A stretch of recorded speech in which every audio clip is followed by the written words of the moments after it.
juegos de palabras, bromas o incluso insultos cariñosos. Los apodos reflejan características físicas, hazañas asombrosas o simplemente resumen la percepción pública de su protagonista. Al conocerlos, podemos entender mejor la época y las circunstancias que rodearon al personaje. Hoy, en Historia Top Prime, te invitamos a descubrir cómo un simple apodo puede contar más sobre una persona que su propio nombre. Los apodos históricos más famosos y su significado real. La inmortalidad se mide por el eco de un nombre cuando ya no queda nadie para pronunciarlo. Hay hombres y mujeres que gobernaron naciones enteras, que levantaron imperios, que hicieron temblar la tierra con sus ejércitos, y, sin embargo, fueron olvidados por la historia. Pero también existen otros, pocos, que sin pretenderlo, se ganaron un lugar en la eternidad gracias a una sola palabra: su apodo. Un simple mote, a veces nacido del amor y a veces del miedo, capaz de sobrevivir a los siglos, de volverse un símbolo y resumir toda una vida en 2 palabras. Porque donde la historia escribe fechas, los apodos describen emociones. Alejandro no fue solo un rey, fue Magno. Atila no fue solo un guerrero, fue el azote de Dios. Y Ricardo no fue solo un monarca, fue corazón de león. Los apodos no los inventa el poder, los inventa el tiempo. Nacen de la voz del pueblo, de los enemigos, de los poetas o de los cronistas que intentan darle sentido a lo imposible. Detrás de cada uno hay una historia, una anécdota, una hazaña o una herida.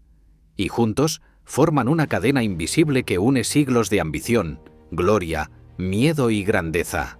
Hoy viajaremos a través de esa cadena. De los templos del antiguo Egipto a los campos de batalla de Europa, de los imperios que se alzaron bajo el sol del desierto a los tronos bañados en oro y sangre.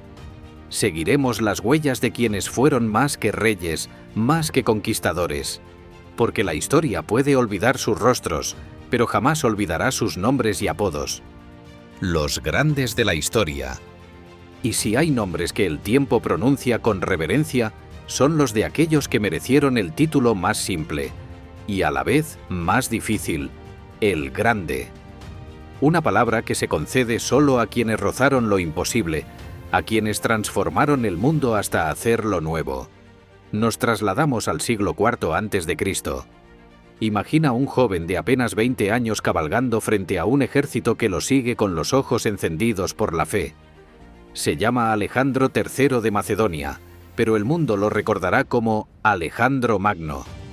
Con la velocidad del rayo cruzó ríos, desiertos y montañas, venció al imperio más poderoso de su tiempo, el imperio persa, y llevó su estandarte hasta la India.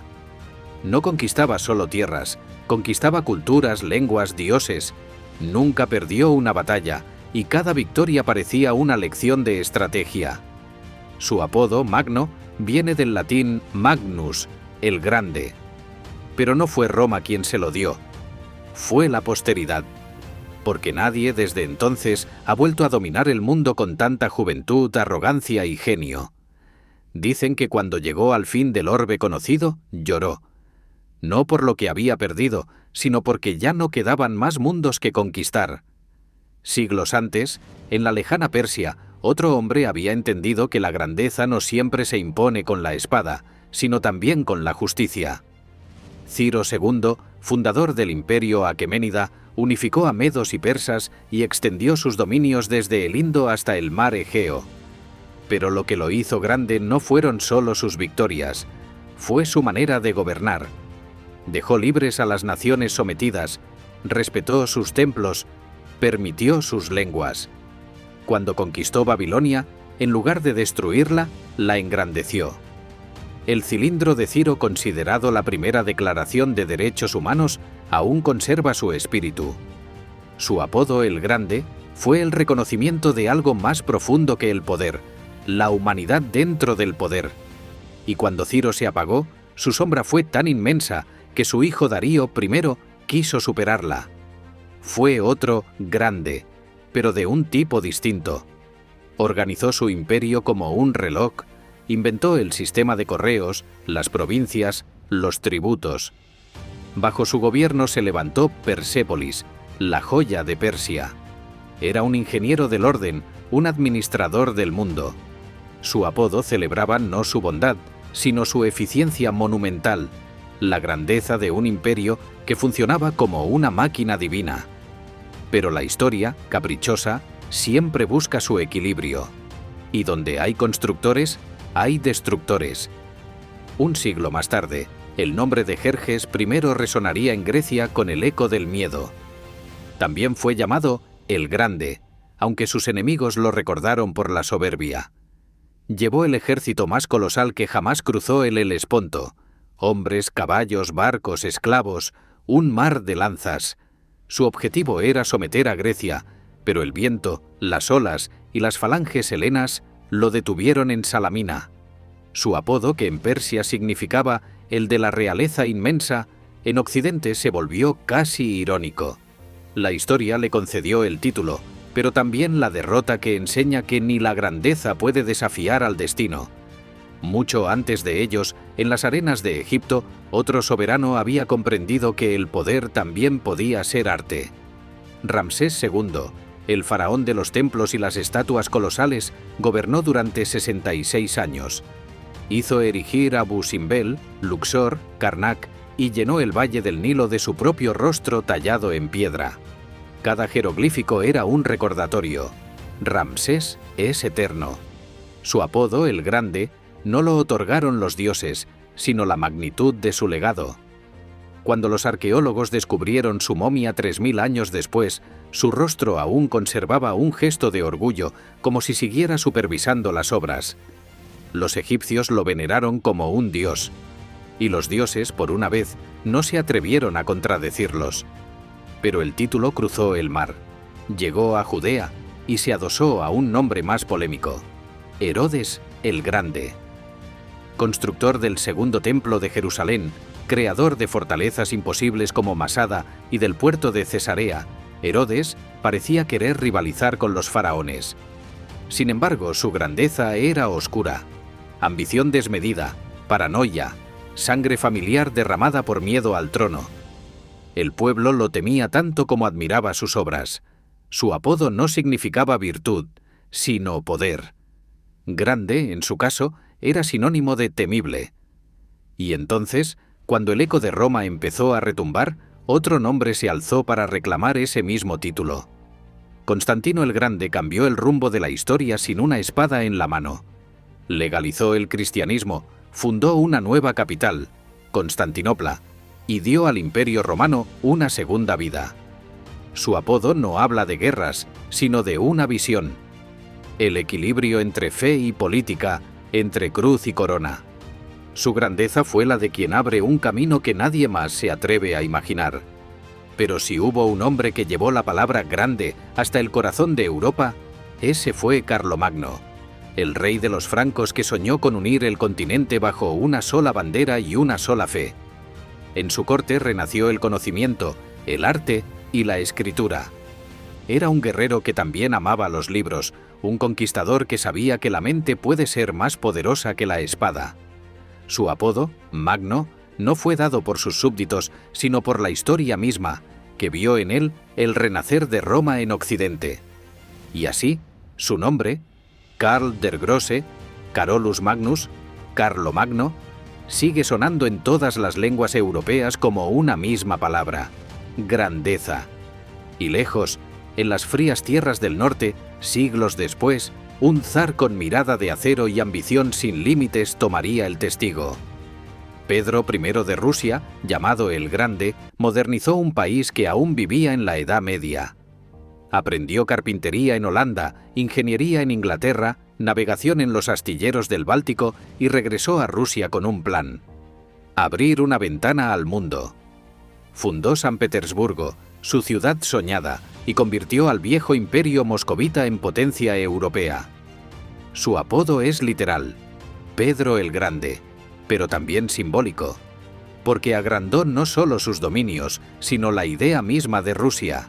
Y tras él, una mujer demostraría que la grandeza no entiende de género. Catalina II, la Grande, tomó el poder tras destronar a su propio marido y gobernó durante 3 décadas. Fue reformista, culta e implacable. Amaba la filosofía de Voltaire tanto como la diplomacia secreta y amplió el imperio más que ningún zar antes que ella. Su apodo no fue cortesano, fue universal. Catalina la Grande no solo gobernó Rusia, la reinventó. Así, de Alejandro a Catalina, la palabra grande fue cambiando de forma. A veces significó conquista, a veces visión y a veces miedo. Pero en todos ellos encerraba la misma verdad, que el poder no se mide en coronas, sino en la huella que deja un nombre. Y sin embargo, no todos los nombres grandes nacen de la gloria. Algunos se forjan en la guerra, en la furia y en la destrucción. Porque hay hombres cuyo apodo no celebra la luz, sino el caos que arrastraron. Los conquistadores y héroes. Hay nombres que no nacen de la calma, sino del estruendo. Hombres que hicieron de la guerra su lenguaje y de la gloria su única patria. No construyeron templos ni escribieron leyes. Escribieron su historia en el polvo de las batallas. El primero de ellos fue Atila, aquel que los romanos llamaron el azote de Dios. Nadie sabía de dónde había salido exactamente. Decían que su caballo no dejaba crecer la hierba por donde pasaba y que su mirada bastaba para detener a un ejército. Atila unió a los hunos, un pueblo nómada del corazón de Asia, y los lanzó sobre Europa como una tormenta. Saquearon ciudades, cruzaron ríos y redujeron imperios enteros a ruinas. Los cronistas cristianos, impotentes ante aquella fuerza indomable, concluyeron que solo podía ser un castigo divino. Así nació su apodo, Flagellum Dei, el azote de Dios. Y aunque su reinado fue breve, su nombre sobrevivió a todos los imperios que destruyó. Atila no necesitó escribir su biografía, el miedo la escribió por él. Pero no todos los conquistadores eran verdugos. En las mismas tierras que había intentado arrasar, siglos después surgiría un guerrero que se ganaría el respeto incluso de sus enemigos. Ricardo I de Inglaterra, apodado Corazón de León, fue el arquetipo del caballero medieval.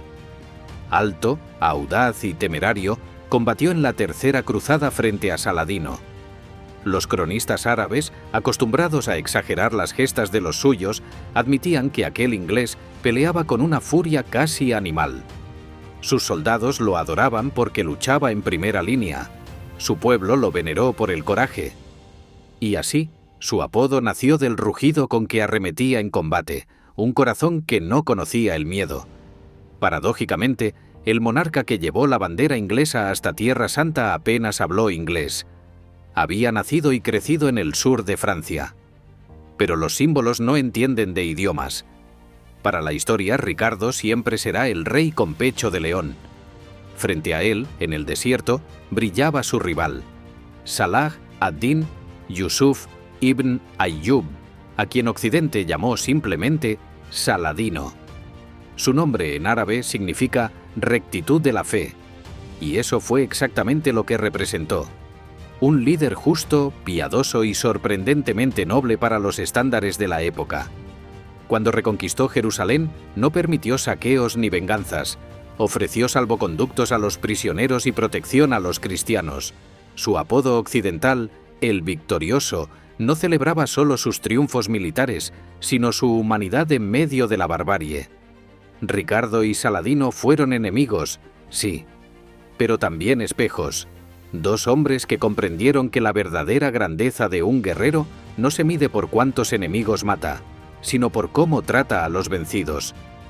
Y mientras el fuego de las cruzadas ardía en Oriente, en el otro extremo de Europa, un puñado de hombres con cascos alados sembraba su propia leyenda. Entre ellos destacaba Carlos Martel, el Martillo. Era el nieto de un simple mayordomo real, pero en el siglo VIII salvó a la cristiandad en la batalla de Tours. Cuando los ejércitos musulmanes cruzaron los Pirineos y amenazaron con ocupar toda Europa, Martel reunió a los francos y los detuvo con una ferocidad inhumana. El estrépito de sus golpes era tan devastador que los soldados empezaron a llamarlo el Martillo de Dios. Su victoria cambió el rumbo del continente. Sin Carlos Martel, probablemente no habría existido ni Carlomagno, ni Francia, ni el mundo que conocemos. A veces, un solo golpe basta para detener siglos de historia, y de aquel linaje nacería otro nombre inmortal, Carlomagno, el hombre que hizo de la guerra un instrumento para reconstruir la civilización.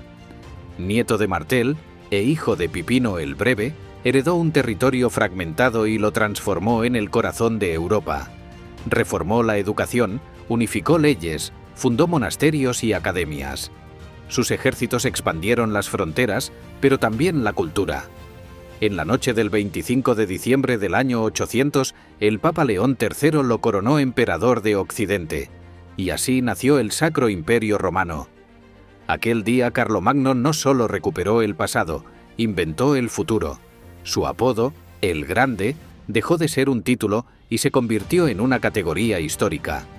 Tanto que en alemán, francés o español, su nombre aún suena como sinónimo de poder ordenado y civilización. Pero la Edad Media también forjó leyendas fuera de los tronos. Allí estaban los héroes sin corona, los guerreros que no heredaban el poder, sino que lo conquistaban. William Wallace, el escocés indomable, fue uno de ellos. Su apodo, Braveheart, corazón valiente, nació de su lucha contra la opresión inglesa. Se enfrentó al rey Eduardo I, resistió torturas y perdió todo menos la dignidad. Cuando lo ejecutaron, su grito de libertad resonó más fuerte que el acero. Los siglos lo convirtieron en mito. Su corazón valiente acabó simbolizando el espíritu de un pueblo entero, el de aquellos que prefieren morir libres a vivir de rodillas. Y sin embargo, no todos los héroes llevan armaduras. Algunos, como Alfonso X de Castilla, el Sabio, empuñaron la pluma en lugar de la espada. En una Europa convulsa, Alfonso reunió a musulmanes, judíos y cristianos en su corte para traducir libros, estudiar estrellas y escribir leyes. Su apodo, el Sabio, no hablaba de intelecto académico, sino de una rara virtud entre los poderosos: curiosidad y tolerancia. Mientras otros reyes guerreaban por territorios, él conquistaba el conocimiento. De esos héroes y conquistadores nació la idea de que el poder podía tener muchas formas: la fuerza bruta, la inteligencia, la fe o la palabra. Pero cuando la historia quiso recordarlos, no usó fechas ni cifras. Usó nombres, apodos que aún resuenan como estandartes. Porque ser llamado el Grande o el Sabio puede ser un honor. Pero ser recordado como Corazón de León, Braveheart o el Martillo es convertirse en algo más que humano. Es convertirse en leyenda, los de la personalidad y el carácter. No toda la grandeza nace del poder ni de la espada. Hay apodos que nacen de lo invisible, del carácter, de la fe, de la locura o del alma de quienes los llevaron. Apodos que no describen lo que hicieron, sino quiénes fueron. Nos trasladamos al corazón de Castilla en el siglo XVI. Una reina observa desde una ventana, sola, con la mirada perdida. Se llama Juana I, pero la historia la recordará como Juana la Loca. Hija de los reyes católicos, esposa de Felipe el Hermoso, madre de Carlos V y víctima de todos. Su apodo nació de la duda, del miedo y de la política. Dicen que perdió la razón por los celos, que vagaba de noche abriendo el féretro de su esposo muerto, negándose a aceptar su muerte. Pero detrás del mito hay una mujer atrapada en un juego de poder que la superó. Su locura fue la coartada perfecta para mantenerla encerrada toda su vida, mientras los hombres gobernaban en su nombre. Así, su apodo no fue una burla, sino una condena.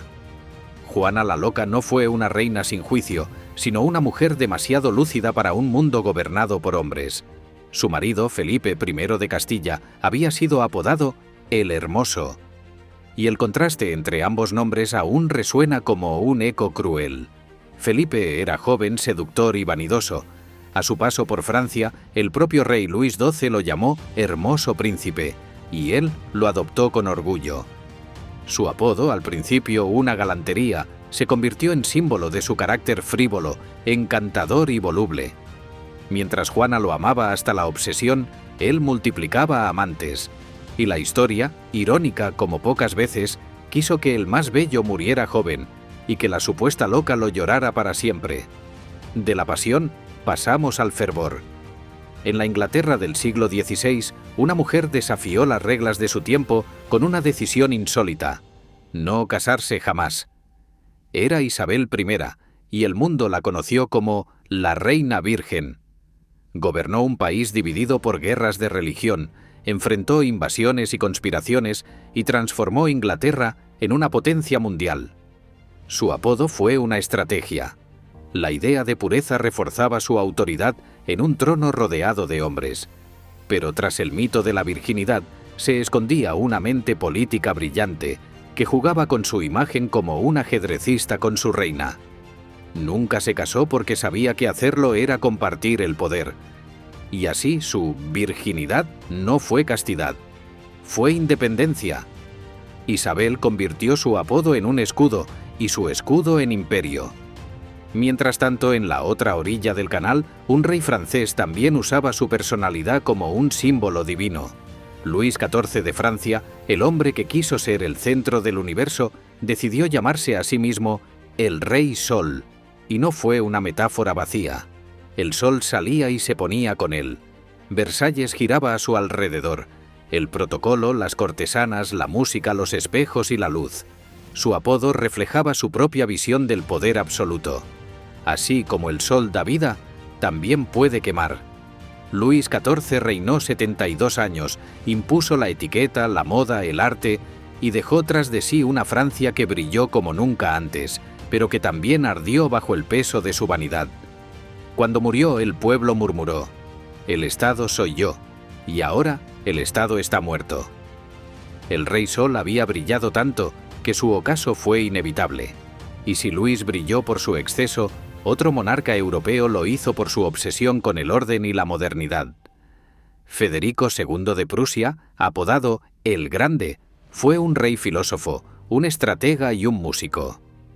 Sus enemigos lo admiraban y sus aliados lo temían. Dormía poco, leía a Voltaire, componía fugas para flauta y dirigía sus tropas con precisión quirúrgica. Su apodo, heredado tras la victoria en la Guerra de los 7 Años, representaba una mezcla única de cultura y crueldad. Decían que Federico podía hablar de poesía antes del desayuno y ordenar una ejecución después del postre. Su grandeza era fría, racional e ilustrada. Un recordatorio de que la inteligencia, cuando se une al poder, puede ser más peligrosa que la espada. Así, entre reinas vírgenes, reyes soles, sabios, hermosos y locos, los apodos se convirtieron en espejos del alma. Algunos los eligieron, otros los heredaron, y otros los padecieron. Pero todos entendieron lo mismo: que un nombre puede ser una prisión, una bandera o una leyenda. Y aún quedaban otros nombres que no nacieron del alma ni de la ambición, sino del miedo. Porque hubo quienes no necesitaron que los llamaran grandes ni sabios, bastaba con oír su nombre para temblar: los del miedo y la crueldad. Porque si algunos nombres brillan como el oro del poder, otros retumban como truenos en mitad de la noche. Hay apodos que no nacieron para ser pronunciados con orgullo, sino con temor. Títulos que no celebran la gloria, sino la oscuridad.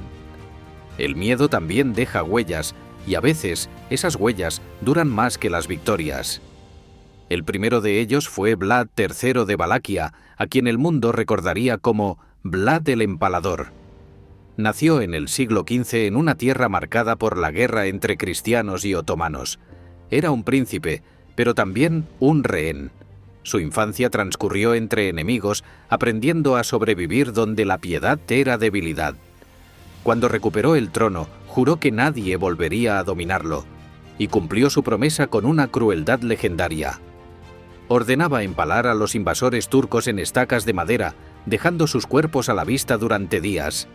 Dicen que llegó a empalar a 20.000 personas en una sola jornada y que el hedor era tan insoportable que los ejércitos enemigos preferían dar media vuelta antes que avanzar. Su apodo nació de ese método de ejecución que se convirtió en su firma: una advertencia sangrienta.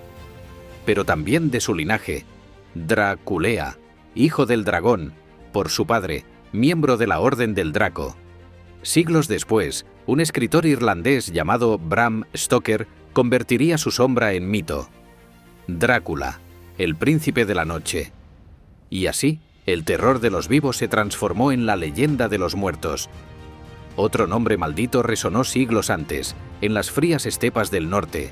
Iván IV de Rusia, conocido como Iván el Terrible. Fue el primer zar de todas las Rusias, un niño huérfano que creció entre traiciones y asesinatos. A los 13 años mandó matar a su primer enemigo. A los 16 se coronó emperador. Durante su reinado, llevó al país a una expansión sin precedentes, fundó ciudades, reorganizó el Estado. Pero su temperamento era un volcán. Sufría crisis de ira que acababan en masacres. Desconfiaba de todos, incluso de su propio hijo, al que mató en un arrebato de furia. El apodo Grozny, que en ruso no significa exactamente terrible, sino imponente o el que inspira temor, capturaba a la perfección su esencia. Un monarca tan temido como indispensable, tan cruel como necesario para el nacimiento de un imperio. A su muerte, el pueblo rezaba por su alma, pero también por no volver a ver a otro Iván igual. El eco eterno de los nombres. Nos acercamos al final de este viaje. Un viaje apasionante que nos ha permitido conocer mejor a algunos de los personajes más importantes e influyentes de la historia. Desde los grandes que dominaron el mundo hasta los locos, los sabios, los terribles y los hermosos. Todos ellos dejaron una misma enseñanza: que el poder pasa, pero las palabras quedan. Y entre todas las palabras que la historia pronunció, los apodos fueron las más sinceras, porque un título se hereda, pero un apodo se gana.